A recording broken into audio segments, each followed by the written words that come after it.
आपका जियो पर भी हमने सुना है एक ड्रामा आ रहा है। वो बिल्कुल भी सास बहू कहानी नहीं है। ये कौन इसमें लीड हैं, क्या कास्ट है? इसमें असद सिद्दीकी हैं, आगा अली हैं, यशमा गिल हैं। हमारे यहाँ भी एक्टर्स हैं कुछ जो कहते हैं यार ये ठीक नहीं लिखा हुआ, तो उन्हें ऐसा करना नहीं चाहिए। हर ऑडियंस के लिए काम करना है, मैसेज का काम है। सास बहू भी एक वो है, लेकिन ज़्यादा हो गया थोड़ा, मुझे लगता है इसको कम होना चाहिए। थोड़ा सा कम होना चाहिए। थोड़ा कम होना चाहिए।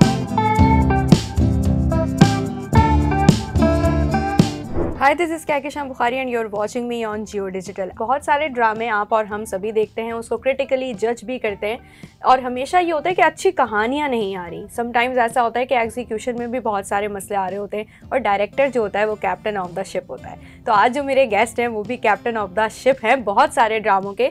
उन्होंने अपना ड्रामा इंडस्ट्री में डेब्यू किया 2000 में, एंड 2018 में उन्होंने अपना फिल्म डेब्यू किया। आबिस रज़ा आज हमारे गेस्ट हैं। अस्सलाम वालेकुम। वालेकुम अस्सलाम। कैसे हैं सर आप? Thank you so much. Thank you, अल्लाह का शुक्र। आप बताएं। अल्हम्दुलिल्लाह बिल्कुल ठीक। Thank you so much for giving us time. Thank you so much for inviting me. It's like cake exploration वाला एक्सपीरियंस होने जा रहा है आपके साथ।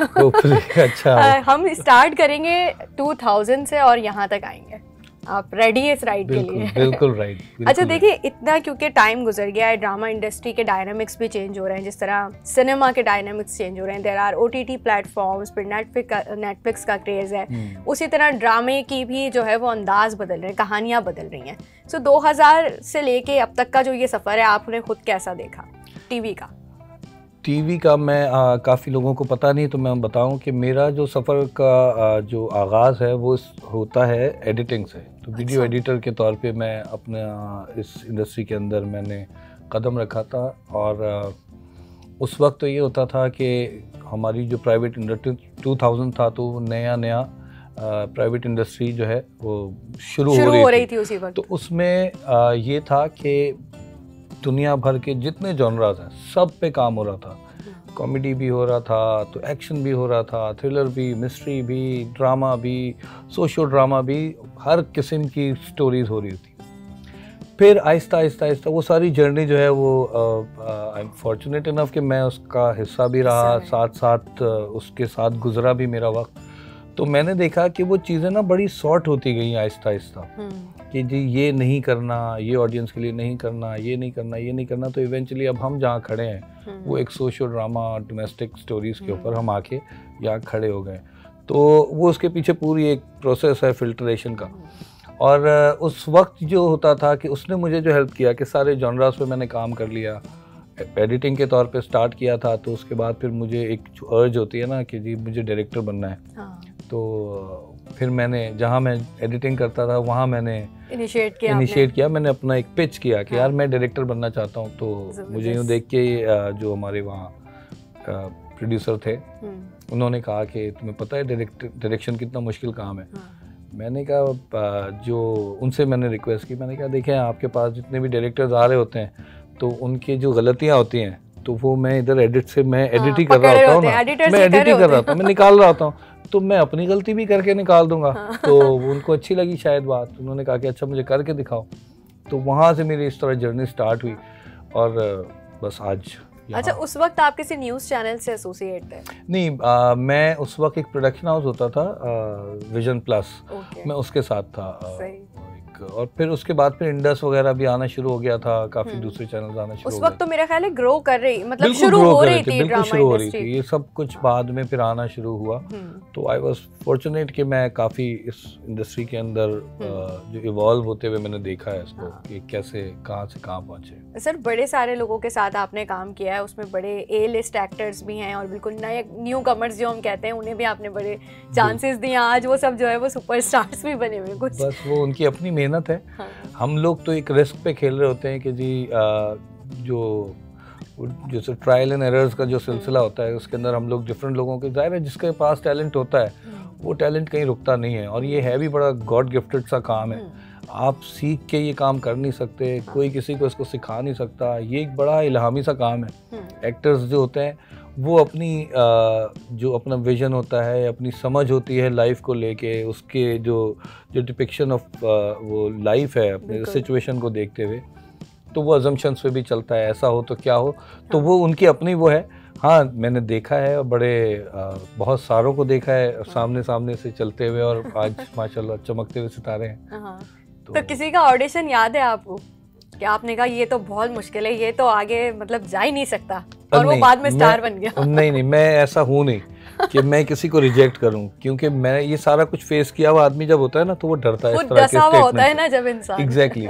तो हाँ, रिजेक्शन मैंने भी बड़ी अपने लिए भी बड़ी फेस की है। तो उस वक्त मेरे ज़िंदगी में क्या आया कि मुझे अच्छा इन्होंने रिजेक्ट किया ना, तो मैं उसके ऊपर काम कर लेता हूँ, तो मैं अपने आप को ठीक कर लेता हूँ। तो कभी मेरे सामने इस तरह का कोई एक्टर आया जिसके अंदर मुझे लगा कि यार इसमें तो कुछ भी नहीं है, तो मैं अमानत के तौर पे मैंने क्या किया कि जो मैंने सोचा था कि यार मैं भी रिजेक्टेड आदमी था, तो मैंने सोचा कि यार मैं उसको एक आइडिया दे देता हूँ कि तुम इसके ऊपर काम करो। जो जो कमियां मैंने देखी अपने तजर्बे से, जो अल्लाह ने मुझे इतना काम शायद इसीलिए करवाया कि मैं लोगों को जान सकूं, इतने सारी वेरिएशन लोगों की और उनकी पर्सनालिटीज़ की और परफॉर्मेंस की भी इतनी सारी वेरिएशन देख के, तो उससे जो कुछ सीखा, उन देख के तो इंसान हर वक्त सीख रहा है, तो वो मैं उनको एज अ टिप मैं देना शुरू हो गया। और फिर जब जो शुरू का ज़माना था उसके अंदर मैं एज अ एडिटर तो होता था, लेकिन उस वक्त कुछ बहुत बड़े बड़े एक्टर्स थे, आबिद अली साहब थे और बहुत सारे एक्टर्स, खासकर आबिद अली का मैंने इसलिए नाम लिया कि आबिद अली साहब की बहुत सारी बातें हैं जो आज मैं किसी नए आने वाले एक्टर को ना वैसे ही दे देता हूँ कि यार वो ये कहा करते थे तो तुम इस तरह करो, तो ये बड़े काम की चीज़ है। तो इस तरह अमानत लेके चल रहे हैं और वो हुआ है। स्टार्स तो बने हैं काफ़ी बने। अच्छा, अब देखें आपकी जो थोड़ा बहुत मैंने आपकी प्रोफाइल देखी, तो उसमें इस तरह के हैं कि कुछ डोमेस्टिक वायलेंस पर ड्रामे हैं, कुछ जो है वो सोशल इश्यूज़ पर हैं, कुछ उसमें हॉरर जॉनरा भी। अभी लास्ट जो आपका प्ले ख़त्म हुआ है वो भी एक हॉरर ड्रामा ही था। सो ये जो डिफरेंट जॉनराज आपने एक्सप्लोर किए हैं, तो मज़ा सबसे ज़्यादा किस जॉनरा को एक्सप्लोर करने में आया? मैं जिस वक्त यहाँ जियो में हुआ करता था, उस वक्त एक हमारा प्ले हुआ था, उसका नाम था deadline. That was an action series. तो वो सबसे आज तक मैं अगर वो कहूँ, वो और एक मेरी फिल्म थी फुटपाथ, तो मैं उसको आज तक एंजॉय करता हूँ, क्योंकि हालांकि वो बहुत हमारे बड़े कंस्ट्रेंट्स में हम बनाते थे, इक्विपमेंट भी ऐसा नहीं था, इक्विपमेंट भी बड़े लिमिटेड थे। और एक और थी मेरी 2 से 6, एक वो कॉमेडी मूवी थी, वो फेस्टिवल हुआ था यहाँ पे। अच्छा। तो उसमें जो बहुत सारी चीज़ें ना हमारे पास तजुर्बे करने के बड़े मौके होते थे, तो वो जो मैं इंजॉय करता हूँ ना 2 से 6 आज तक मैं नहीं भूला। वो मुझे अच्छा लगता है कि वो डेडलाइन और ये जो हॉरर जो मैंने अभी किया था, इसके अंदर ये 3 वो थे जिसके अंदर जो एक लस्ट होती है एक डायरेक्टर की कि यार यहाँ मुझे भी तो कुछ करने का मौका मिले कि जिससे मैं अपनी स्टोरी, अपने क्राफ्ट को दिखा सकूँ। तो वो मुझे मौका मिला और मैं ज़ाहिर है वो मैं आइंदा भी चाहता हूँ कि मैं इस तरह की चीज़ें करूँ। तो शौक़ यकीनन है मुझे। डोमेस्टिक भी एक जिम्मेदारी है, डोमेस्टिक के ऊपर भी एक जिम्मेदारी है। फिर वैसे अगर देखा जाए तो उसके बाद अगर मेरे कोई ज़्यादातर प्लेज रहे हैं तो वो साइकोलॉजिकल इश्यूज़ के ऊपर ज़्यादा रहे। लाइक मैं अगर ड्रामों का नाम ले सकूं कि मैं दीवानी एक ड्रामा था, वो एरोटोमेनिया के ऊपर था। फिर बहुत सारी जो फोबियाज़ हैं उनके ऊपर भी ड्रामास किए। तो वो ये मैंने आप बताया ना आपको कि मैं सारा जो ये जर्नी है उसमें वो सारे जॉनरास के अंदर वो करते जो कि मुझे पसंद है कि ये किया जाना चाहिए। हाँ, तो सास बहू की कहानियों के बारे में आपका क्या ख्याल है? अब तो हम देख रहे हैं कि बड़ा ट्रेंड भी दोबारा से आ रहा है, लोग एंजॉय कर रहे हैं घरों की कहानियाँ, चाहे वो तेरे बिन हो चाहे वो कोई और ड्रामा हो। तेरे बिन वाज नॉट सास बहू की कहानी, वो तो एक 2 पर्सनालिटीज की कहानी थी। That was a different story. That's why वो लोगों ने उसको पसंद भी किया। वो कहानी बहुत अच्छी थी। तो वो है जैसे अभी आजकल एक खई चल रहा है, वो बड़ा अच्छा ड्रामा है। तो वो डिफरेंट स्टोरी है, वो कबायली और कल्चर के साथ मिलके और वो चीज़ें, वो अच्छी चीज़ें तो आज भी हो रही हैं लेकिन कम हो रही हैं, वो ज़्यादा होनी चाहिए। इसी तरह वो भी होना चाहिए, वो भी ज़ाहिर है हर एक का टेस्ट है, हर ऑडियंस के लिए काम करना है, मैसेज का काम है। तो वो सास बहू भी एक वो है, लेकिन ज़्यादा हो गया थोड़ा, मुझे लगता है इसको कम होना चाहिए। थोड़ा सा कम होना चाहिए, थोड़ा कम होना चाहिए। कभी सीन वगैरह पर हुआ आपके साथ के चेंज करवाए हो या बोलो कि ये तो सर ये तो बदले, कुछ तो करें? अच्छा, इसकी नौबत आती नहीं है अक्सर ना, आप खुद ही बदल देते होंगे। वो नहीं, हमारे देखिए मैं ये कोलैबोरेटिव आर्ट है ना, तो हम सब मिलके काम करना होता है। इसके अंदर मुझे एक्टर को जब तक कंफर्ट जोन में नहीं रहेगा, कुछ कैरेक्टर्स ऐसे होते हैं जिसमें एक्टर्स को कंफर्ट जोन से अपने बाहर निकलना पड़ता है, क्योंकि यार आपके कंफर्ट के हिसाब से आपने उस कैरेक्टर को प्ले करना है। लेकिन ये जो बंदिश और ये इस तरह के जो हमारे जो सिचुएशनल बेस कहानियाँ होती हैं, इसके अंदर जो जुमले होते हैं, आमतौर पे जुमलों का मसला होता है, तो वो जुमले इतना जो तमहीद होती है का एक पूरे सीन का एक क्राफ्ट होता है ना कि जी पहले एक किसी बात तक पहुंचने के लिए एक तमहीद बनती है, तो इसका विजुअल के थ्रू तमहीद बनानी होती है। तो बहुत सारी चीज़ों के अंदर ये होता है कि वो बड़ी लॉजिकल सी बात होती है, जो चीज़ एक्टर को मुझे उस सिचुएशन को प्ले करवाने के लिए, तो उसमें हम चेंजेस वगैरह उनके कहने से पहले ही हो जाती हैं कि इसको यूँ नहीं कहना, यूँ नहीं कहना। वो परेशान हो रहे होते हैं एक्टर कि हम ये कैसे करके आएंगे, यूँ कैसे करेंगे। मैं उनके कहने से पहले मैं कहता हूँ अच्छा यहाँ परेशान हो रहे हो, ये काट देना, ये नहीं बोलेंगे, हम यहाँ से इस तरह आ जाएंगे। तो आमतौर पे लाइंस पे होता है, लेकिन कुछ लाइंस होती हैं, राइटर एक मेहनत से लिखने वाला तो मैं बड़ी रिस्पेक्ट करता हूँ कि राइटर्स की लाइन को बहुत रिस्पेक्ट करनी चाहिए, क्योंकि मैं अगर किसी को खाली पेज दे दूँ ना कि यार उस पर कुछ मुझे ऐसे ही लिख दो, तो उनसे ऐसे भी नहीं लिखा जाएगा। लेकिन हमारे यहाँ भी एक्टर्स हैं कुछ जो कहते हैं यार ये ठीक नहीं लिखा हुआ, तो उन्हें ऐसा करना नहीं चाहिए। तो मैं उनको सख्ती थोड़ी करता हूँ कि ऐसा मत कर, लाइन जो लिखी हुई वो राइटर ने जो अपने कंफर्ट जोन से बाहर निकलो, इतना इजी काम है नहीं, इसको इसी तरह प्ले करो। तो वो टीचर बनना पड़ता है कभी-कभी, टीचर उनको समझाना पड़ता है इसकी वजह क्या है। तो वो अब वो अपनी, क्योंकि इन्फ्लुएंस इतना ज़्यादा है ना दूसरी इंडस्ट्रीज़ का कि वो बॉलीवुड का इसका, अब वहाँ, और हमारा फोर्टे उर्दू है, हम उर्दू ड्रामा करते हैं। हमारा जो मुझे अप्रिसिएशन जो मिलती है, जितने मैं जो हमारे बॉलीवुड के जितने भी जान पहचान वाले जितना भी जो मुलाकात होती है, उनके ज़बान पे जो एक बात आती है वो आती है कि यार आप लोगों की ज़बान जो ना लहजा इतना अच्छा है। और हम अनफॉर्चुनेटली यहाँ सेट्स के ऊपर मैं इन लोगों को बोलता हूँ कि एक्टर्स को, यार ज़बान मत छोड़ो, यही तुम्हारा यूएसपी है, इसी चीज़ को देखने के लिए बैठती दुनिया, तो इसको पकड़ के रखो, इसके खूबसूरती है इसमें। तो वो शीन, काफ, गाफ, गैन, कल्ब ये सब फ़र्क है, तो वो ये सारी चीज़ों का ख्याल रखो, तो वो थोड़ा सा मुश्किल हो जाता है, कभी हो जाता है। वो कहते हैं ना कि भाई वो जिसकी ज़ुबान उर्दू की तरह, इसीलिए तो ऐसी उर्दू ज़बान बड़ी मीठी, बड़ी खूबसूरत ज़बान है, सारी जहान की ज़बान तो इसमें मौजूद है, सारी दुनिया की बोलियाँ यहाँ मौजूद इसमें, तो आपको सारा फ्लेवर पूरा इंटरनेशनल आपको एक हब मिल रहा है बात करने के लिए, तो आप उसको छोड़ना अच्छी बात।